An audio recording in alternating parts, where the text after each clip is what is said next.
Hello! It has been a hot second. I have never done one of these sit-down videos to talk about my personal life, but a lot has happened lately, and so I thought I would give you all an update. Between traveling and getting COVID for the 4th time and working a lot, my mind and my body has just taken kind of a beating, and content creating has been a little bit of a struggle for me lately. And a quick disclaimer, I did recover from COVID last week, but I'm still feeling like very congested, so if I sound kind of stuffed up and like nasally, then I apologize. But if you've seen my latest video, you also know that I was in the midst of leaving my current job, so you're probably wondering, Mimi, WTF, what is going on?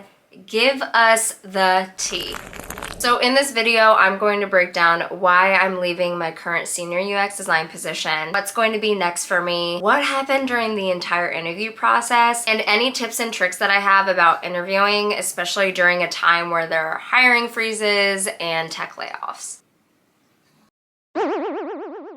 So let's first talk about why. I'm leaving my current senior UX design position for a couple of reasons. The first one is that I was looking for new challenges. So I had been working in the transportation / logistics / moving industry for a couple years now, and I've worked on some amazing products spanning from mobile applications to booking platform, but I was really looking to immerse myself in a brand new industry and really get to know a different type of product space. The second reason is that I was really looking to work at a tech company. Now I know you must be confused, you're like, what? How are you not already in tech if you're a UX designer? But it's really up to everyone's own definition of what working in tech is, but for me, in this current role, I work at a non-technical company. Something like moving is providing services outside of digital and SaaS products, and I work for a tech department within a non-technical company, if that makes sense. So for my next challenge, I was really looking for a company where tech was fully integrated. I only looked at SaaS companies where technology was at the core of the product that I would be building and designing. Now, I really want to be clear about this, and this was a very hard decision for me because I genuinely loved where I work.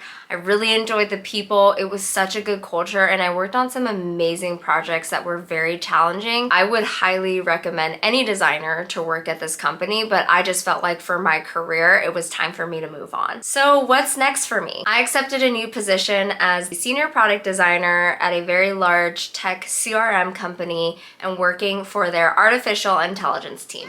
I am super excited about this. It's exactly what I was looking for. I worked really hard to get here, and so I'm just really looking forward to this new chapter in my career. Let's talk about what happened in my job interview process. Many of you watched my previous video, which is a highly recommended watch because it is so raw and honest and brutal in terms of the whole reality of job searching during a time like this. I highly recommend you watch it because I'm about to go down the entire rabbit hole of what happened after that video was recorded. So before I go over all of my stats for interviewing, when I first started, I selectively decided to apply to around I would say more mid to large size tech companies. I didn't know anyone at FANGs or main companies, and I felt like typically in order to get my foot in the door with those larger companies like Google or Meta, I would have to know someone there, and I just didn't feel like sending my resume out into a black hole hoping that they get back to me, because to be honest, I've applied to Amazon and Microsoft and Apple before and I would never hear back, so I just thought that it was going to be a waste of my time. And instead I went towards more of those mid-sized tech companies that were still pretty well established. All right, so I'm gonna go over my stats, so I have to bring up my phone, but over the course of 2.5 months, I sent out 88 applications. I had 12 phone interviews, 6 hiring manager interviews, 4 portfolio presentations, 2 final interview panels, 2 offers, and 1 acceptance. Now let's talk about the whole experience. So mind you, I have been in the professional working environment for about 7 years now. I've moved companies around 5 times, so that means I've gone through 5 interview processes in my entire lifetime. And kid you not, this was probably one of the hardest interview processes I've ever had to go through. Again, this is why I highly recommend you watch the previous video, because some of these things might not make sense and it's better to see it than me tell you about it. But it was incredibly bumpy, to say the least, and this time around it was just very emotionally taxing. And also, if you've seen that video and you watched it all the way to the end, you know that it did not end on the very best note, and so I'm about to go over what happened after that. So I was really upset because one of the companies that I was interviewing with had emailed me letting me know that they were going to pause the role. I'm just mainly upset because I've put so much time into this presentation and they're not even gonna see it. But not even that, this is the second company that's told me they're gonna freeze their role. But I'm really burnt out. I'm scared now to move on with any of these other companies and continue down the line of going through each of the rounds, just to know that maybe within a split second they could freeze the role. Like, how could I trust a process that is potentially flawed because of the economy? Like, how could I feel good going into anything when I don't feel confident that the role is even going to exist? And space to just take a breather, because it's been a lot. I really need to keep my head in the game, but boy, is it exhausting. So then I really had to think about it, and I stopped vlogging as soon as that happened, because I just could not bear to watch myself get so discouraged if at the end of all of this I wasn't going to land an offer. But luckily, at the end of the day, all my hard work paid off.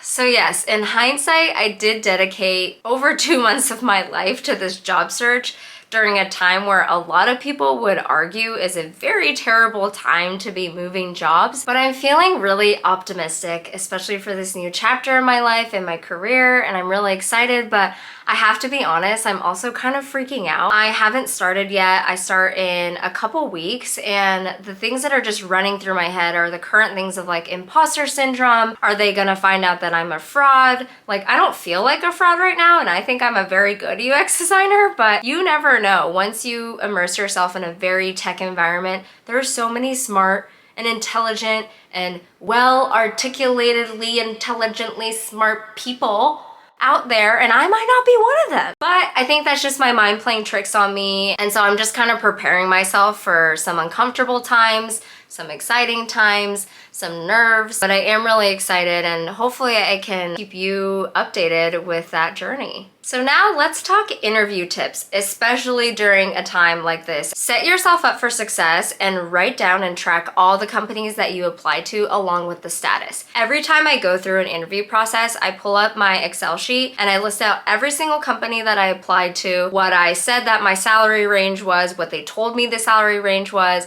what round I'm in. Am I in the phone interview round? Am I with the hiring manager round? And that way it can help you keep track, and it helps you feel a lot more confident too when you look back and you're like, man, I applied to 200 places. Secondly, create a study guide. Every single time I go into the interview process, I have a massive document of every single question that I think any of the team members are going to ask me, and I answer all of them, and I really study them. When I go into the interview, I'm not saying things like word for word so I don't sound like a robot, but it's really nice to have that in your back pocket because you never know what they're going to ask you, and it's always good to have some type of question formulated or ready and prepared just in case you get kind of spooked and you get nervous. This next tip is something that I wish I did and I didn't, and it just me up.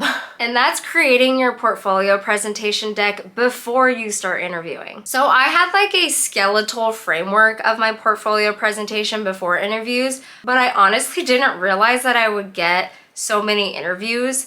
And it got so overwhelming because every other day I was talking to a different person from a different company, and I didn't really have time to make my presentation deck. And so I dedicated every single one of my weekends to working on my portfolio presentation. It didn't help that I was also trying to study up all of these companies and the questions that I was going to be asked. And I burned myself out so badly. And I wish I didn't, because obviously that doesn't help with your mental mindset when you're going into these interviews too. Like, you want to be clear, you want to be relaxed. Like you want to be ready to go, not like so stressed out. And that was really because of that portfolio. It just took so much of my time. If I really just sat down and worked on my deck before any of this even started, it would have helped me save a lot of time and a lot of stress. This fourth tip is very specific to the current market right now, and that's asking about job safety. In a typical interview process as a UX designer outside of this crazy market right now, I never would have thought that a hiring freeze would come in as a variable during my interview process.